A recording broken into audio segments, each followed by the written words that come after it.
قبل ما نبدأ، سيب أي قناعة عندك عند باب اللحظة دي، واعتبر الدقايق الجاية مش محاولة للإقناع، لكن دي دعوة إنك تشوف الحياة من زاوية يمكن تكون نسيتها من زمان. وهنا في قعدة الروقان إحنا مش بندور على إجابات جاهزة، لكن إحنا بندور على فهم أعمق. ولما الفكرة تلمس قلبك هتلاقيها محفوظة في قعدة روقان، أرشيف القلوب، المكان اللي الذكريات فيه مش مجرد ماضي، لكن دروس ومشاعر وحكايات لسه بتشكل حاضرنا. أنا نعمة الكومي، وده بودكاست قعدة روقان. وخلينا نبدأ بهدوء، مش بصوت عالي ولا بانفعال. خلينا نبدأ بالصدق. الخيانة مش لحظة ضعف، والخيانة مش غلطة، والخيانة مش ظرف، والخيانة مش احتياج، والخيانة مش معناها ما كنتش حاسس، والخيانة مش معناها كنت محتاج اهتمام. الخيانة قرار انك تكسر حاجة حد ائتمنك عليها، قرار انك تختار نفسك ورغبتك ولحظتك، وتسيب التاني يدفع الثمن لوحده. والغريب بقى ان الخيانة دايما بتيجي ومعاها قاموس اعذار كامل، موسوعة مبررات، كأنها محتاجة تبرر وجودها عشان تعيش.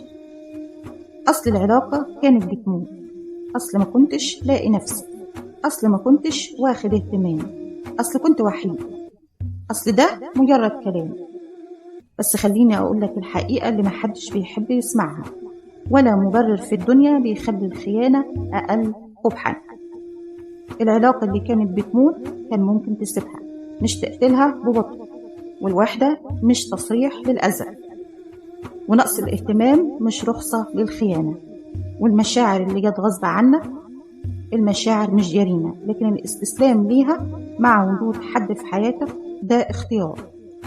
الخيانة مش بس انك قبلت ولا انك اعترفت، الخيانة احيانا بتبدأ من اول مرة تخبي وتكمل، من اول مرة تحس انك لازم تمسح الشات، ومن اول مرة تغير نبرة صوتك، ومن اول مرة تقرر تبقى شخصين، واحد قدامه وواحد وراه. والخيانة إنك تعيش حياة مزدوجة وتطلب من اللي معاك يكون واثق. والخيانة إنك تطلب الأمان وإنت مصدر الخطر. وأصعب حاجة في الخيانة مش الفعل نفسه، أصعب حاجة هو إن الشخص اللي اتخان بيفضل بعدها يحاول يفهم، هو أنا قصرت؟ هو شكلي ما كانش كفاية؟ هو لو كنت أهدى أو كنت أحن أو كنت موجود أكتر؟ وهنا بقى الظلم الحقيقي، لأن الخيانة بترمي الذنب في حضن الضحية. واللي خان غالبا بيحب يظهر في دور المجروح، دور اللي ما كانش لاقي، دور اللي اضطر. بس مفيش اضطرار للخيانة، في انسحاب وفي مواجهة وفي نهاية محترمة. لكن الخيانة هي أقصر طريق وأقسى اختيار. الخيانة مش غلطة بتخلص بالاعتذار، الخيانة شرخ حتى لو اتلحم بيفضل باين. الثقة لما بتقع مش هترجع زي الأول، بتبقى دايما محتاجة إثبات وتبرير وتأكيد.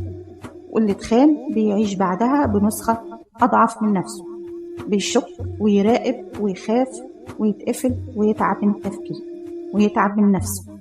واللي خان لو ما اعترفش من جواه إن اللي عمله غلط من غير لكن هيكرره، لأن المبررات مش بس بتبرر الفعل، دي بتجهزه للإعادة.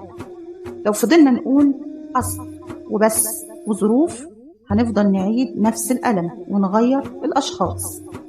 الخيانة مش دليل إنك كنت ناقص حاجة، أحيانا الخيانة بتبقى دليل إنك مش عارف تحافظ على اللي في إيدك. مش كل اللي بيخون وحش، بس كل خيانة وحشة. ومش كل اللي اتخان ضعيف، أحيانا اللي اتخان كان بس صادق زيادة عن اللزوم.